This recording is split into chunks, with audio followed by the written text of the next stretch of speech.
In front of me is HUAWEI Enjoy 20 SE, and let me show you how to update apps on this device. So at first you need to reach App Gallery,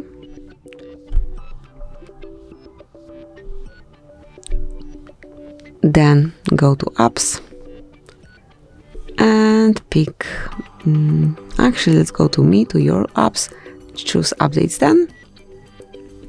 And actually all apps are up to date, we cannot even refresh it. However, if there are any apps that needs an update or the latest version has been released, you will be able to smoothly update them right here. Smoothly open this app, then go to Me and then select Updates.